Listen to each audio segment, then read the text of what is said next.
Hello everybody, this is Danny from Deep South Homestead on Porch Time today. I want to take just a moment and I want to say thank you to all of our subscribers. Y'all have really been a blessing to Wanda and I. We thank you for your faithfulness in watching us. Thank you for the comments and for the questions that you have, because that encourages us. And our Saturday night live stream, we had more this week than we've ever had viewed, so we want to thank y'all for that and for coming over there, and encourage you to come back. And we love the interaction with y'all, and we love the questions and the comments and stuff, and we've come to love the community that we've created through this channel with all of y'all. And I'll tell you how much we appreciate and love each and every one of you. Now, for Porch Time today, I want to talk about being a responsible caregiver. And I know that it's something that a lot of people don't want to hear about. And I see it all the time. I travel around from place to place and in our area here, and I see the different people, and then I look at what's going on in our land, and I see that people just aren't responsible anymore. And when I talk about being a responsible caregiver, now, you can be a caregiver of a lot of things. You can be a caregiver of people, you can be a caregiver of animals, you can be a caregiver of the land. And today I want to predominantly talk about being a caregiver of the land. Because you see, land has to be cared for just like humans have to be cared for. You can't just keep abusing something and expect it to keep being productive. It's just like a marriage or anything else. You can't expect it to produce if you abuse it.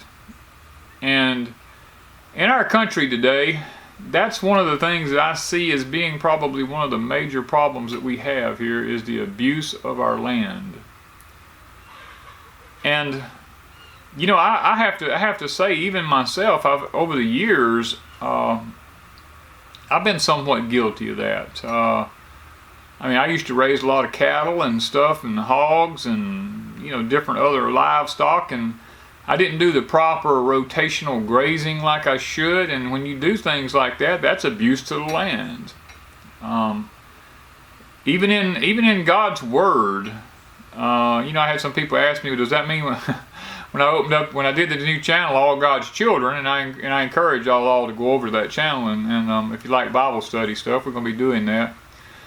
But people would ask me, says, well, now that you're doing Porch Time, does that mean that you're not going to mention God's Word anymore? Well, no, that's not true. I will always mention God's Word in just about everything I do, because it's a part of who I am. But talking about the land, even God told His people, the nation of Israel, to let the land rest every 7 years.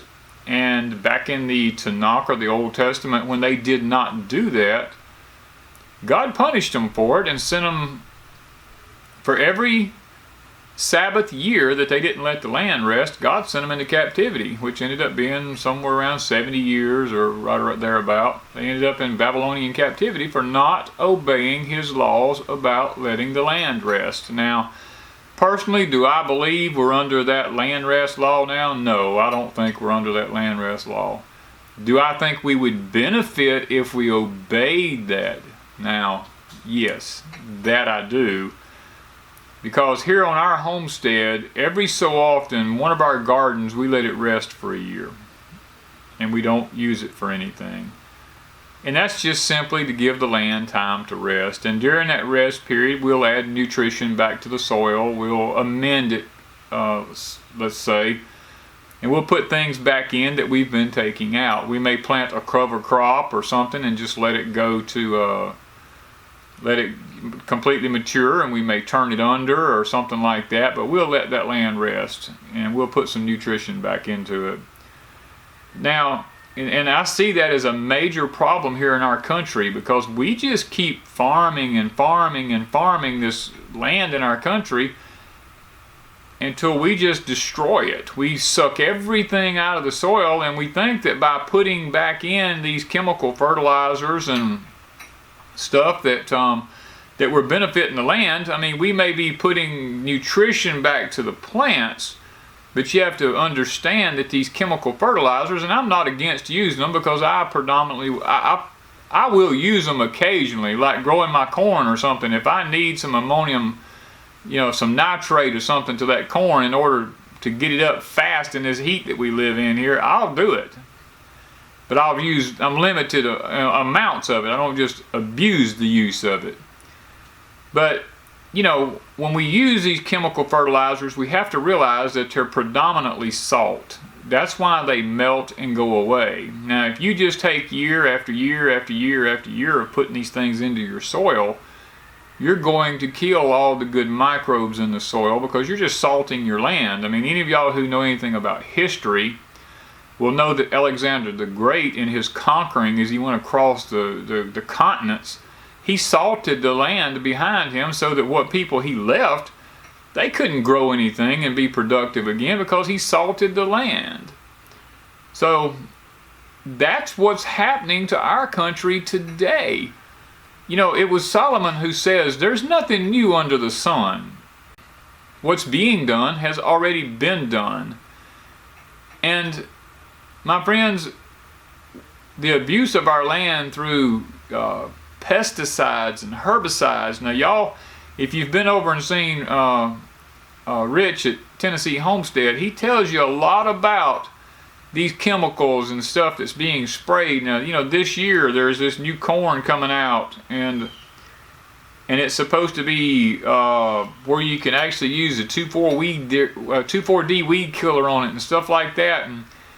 And people talk about, well, Roundup, the government has told us Roundup or glyphosate is it's not toxic. When you spray it on the soil, it goes away. Well, that is a half truth, because when you spray it on something and it hits the top of the soil, yes, it does technically go away, but what they fail to tell you is that it gets locked up in the bedrock layer. When it goes down till it hits that clay bedrock, it locks.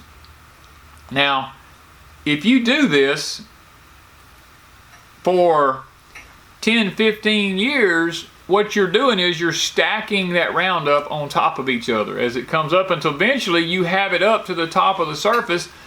Then your land is toxic and it won't grow anything. You plant something there that is not a Roundup ready plant, and it will die.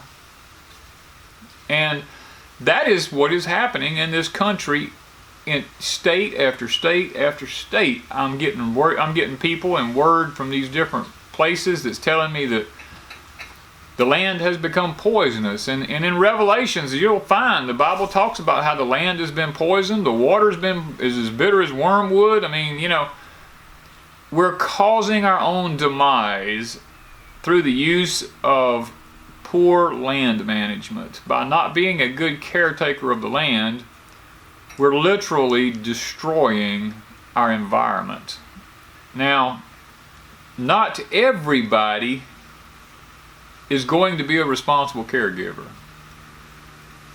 I know people that's around in this community and this town that I live in here that is not responsible caregivers. They take from the land and take from the land and take from the land, and they never give back. And like I told y'all a while ago, land is kind of like a marriage. If you keep taking from it and you never put anything back, you can't expect anything from it.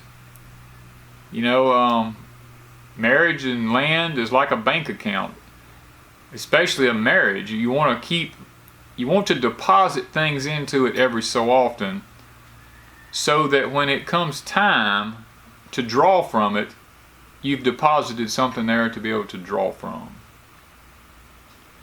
And land is the same way. You want to be able to deposit into your land on a regular basis, so that when the time comes that you need to draw something out of the land, like nutrition for your plants, then it's there to draw from. Because what's happening is we're planting crops in this country everywhere that is nutritionally deficient. They may be the most beautiful plants you've ever seen. The produce may look abundant, but nutritional wise, they are deficient of nutrition because we have not been good caretakers of the land. We've abused the soil, and in return, the soil will abuse us. Now, there's a sign I saw here a while back that says you can pay the pharmacy, which F-A-R-M-A-C-Y, or you can pay the pharmacy, the P-H-A-R-M-A-C-Y. Now, and there's a lot of truth to that. You can be responsible with your land and be a good caretaker of it and put everything back in the soil that you need and raise your own food and be nutritionally healthy and pay the farmer. Or you can abuse the land and not put back what's needed and go buy all this stuff from the stores, and you can pay the doctor or the pharmacy because you'll have to take medication. If you're a landowner, one of the things that you want to do is you want to be able to leave this land in better shape than it was when you found it. That's always been my theory with land. Now, owning land is not for everybody, because not everybody has what it takes to be a responsible caregiver of land. Now, there's lots of people that own lots of land and they abuse it. But if you're going to be a good caretaker of the land, then it's going to take work. That's just like homesteading. Homesteading is not for everybody. If you're not willing to get up around 5 o'clock in the morning and work all day till dark, then homesteading's not for you. I'll just be one of the first ones to go ahead and, I know it may sound cruel, but if you're one of these kind of people like to sleep in the morning and stuff like that, then there's really no need for you to even start homesteading, because homesteading is a lot of work and it requires a lot of time. I know that sounds a little harsh, and a lot of people go, well, I'll work up into the evening hours or the night hours or whatever, but I want my sleep time. Call it what you want, but that's the way it is. Homesteading takes a lot of work. If you've got animals that need to be milked, like I've used to milk all the time, you got to be out there before daylight, and you got to be getting this thing going. And you're going to have to be there at dark to do it again. Taking care of land and managing it properly and managing a homestead is a big job. And it's not for everybody. I understand that. But for those of you who are willing to pay the price and put the work into it, the rewards are tremendous. The peace that it brings to see the land produce is just astronomical. Wanda and I occasionally will sit on the deck or on the porch and we'll just look out at what God has blessed us with, and then the work that we've put into everything. And we're at peace because we've treated the land well and God has blessed. And I know that there's some things I want to say that I don't mean to offend people. That's the whole thing. I don't mean to offend people. I don't mean to offend other channels. But I talk to a lot of different homesteaders on channels. We have phone chats. And we have Facebook chats and different things face to face. And a lot of them are telling me that they're unsubscribing to a lot of people just simply because they don't know what they're doing. They're having to pay for this expensive data now. And rather than burn their data up watching someone who doesn't have a clue about what they're doing, they're just creating content, they're unsubscribing from them.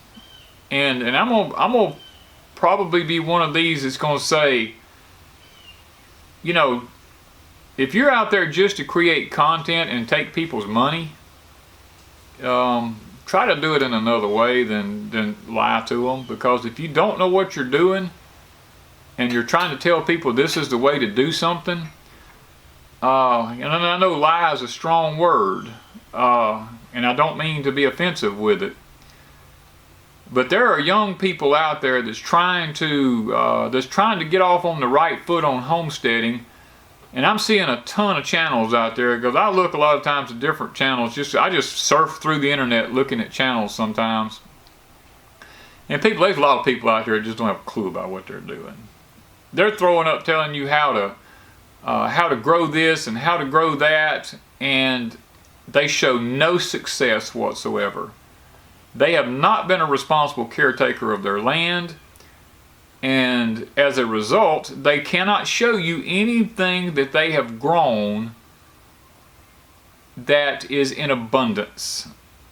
Now, they may show you a plant or two here and there that has something on it, but if you're going to want to learn how to be successful at anything, be responsible enough to pick the right channels to show you how to do something. Now, there's some great channels out there. We've got some great channels in the groups that we're in that really put some fantastic content out there, because when I look at a channel, I want to be able to see a channel. I got a few things that I go by that tells me whether this person's been a responsible caretaker or not of their land. First of all is what their soil looks like, whether it's been amended or not, whether they are amending the soil, whether they're working with their land, because you can look at when you go to someone's site and look at their land. If their land is all growed up and weedy everywhere and stuff like that, they're not taking care of their land. They're just letting it lay there, and you can't expect anything from that. If their land or their garden is well kept, the rows are neat. Whether you're a back to Eden person or whether you're an agricultural type person who uses tractors and implements, some of you do both. We do both. We do, we try to do the mulching. We try to do the tractors and and everything. We try to work it together. We do raised beds, hugelkultur, and we do all of it. Container gardening and stuff like that, so that when someone asks a question, we can answer them, truthfully. And when I look at these channels, I take note of those things. If you come on the YouTube channel and your garden is sitting there and it's chest high in weeds or knee high in weeds, and you've got crops all in it, you just lost my view, because you hadn't been a responsible person with what you do. And you go, oh, it's just too hot, or it's just I don't have the time, or whatever. Well, if that's the case, then don't put it up, because you're misleading young people coming along who wants to be successful homesteaders. You want to be able to show things that's well manicured, well taken care of, so that these young homesteaders coming up kind of has an idea of what it is to be a responsible caretaker. If they always see people out there and their gardens just look like crap, then they're going to think, well, I can let my garden look like crap and I can be a successful homesteader and I can raise plenty of food for us to eat, which there is nothing further from the truth than that. Ours will get out of hand occasionally. I'm not going to lie about that. We have weeds in our garden and stuff like that. But I'm not going to show that, the Lord willing, unless it's at a point of harvest. Now, like, take for instance my sweet potatoes. My sweet potatoes may have a few weeds come up in them, but I'm not going to get out there and pull them up, simply because I got a traipse all over my vines. And now when my vines are young, I'm going to maintain those rows. I'm going to keep all the weeds out. But once those potatoes are, say, 100 days into growing, I'm not going to get in there and fool with them anymore. The Bible even tells us about the tares in the wheat and all that. It talks about you don't take the tares out of the wheat until it's mature. If you've let the weeds come up in them and you go in there and you try to pull the weeds out of them after they've got up to a certain point, you're going to destroy the root system on the plant, and therefore you would destroy the crop. But now wheat's one of those things that you can harvest after it's mature. You can go in and take all the weeds out, and then you can harvest it. there's all kinds of examples that God gives us in His Word about being a responsible person with caregiver of the land. Now, like I said, I'm not saying this to be harsh to any one particular person or anything. I'm bothered by as many young homesteaders as we have and how many channels they are out there that has not been responsible with the land, and these upcoming homesteaders are getting bad information. Now, if this video upsets you and you don't want to watch it or whatever, I'm sorry, you can go somewhere else, but there's one thing about me, I'm going to tell you the truth, whether it hurts or whether it don't hurt.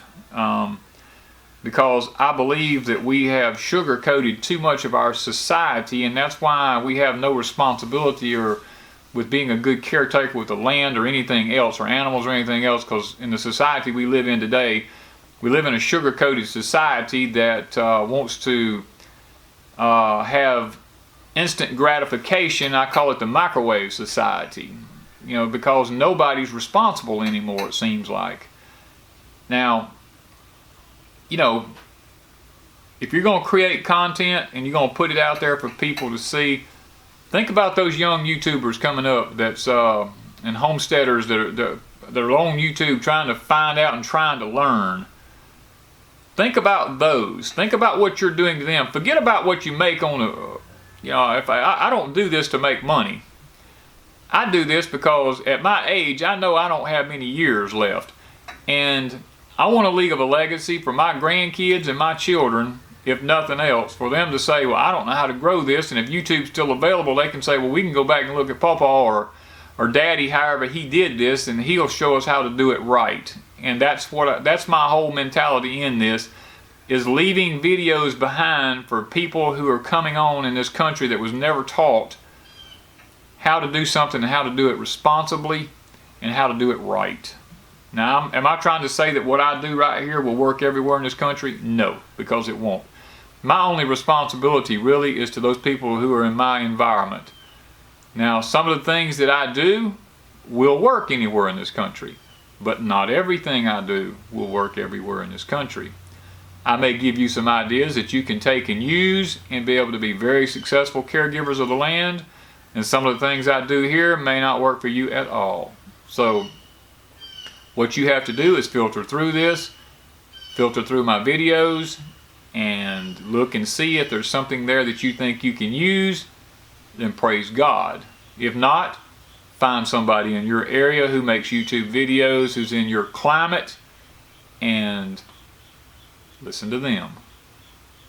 So I think I'm going to stop there today on Porch Time, because I've probably ranted enough, because it just irritates me to see how many people are abusing everything. So I just want to say thank y'all for watching, and thank you from Deep South Homestead.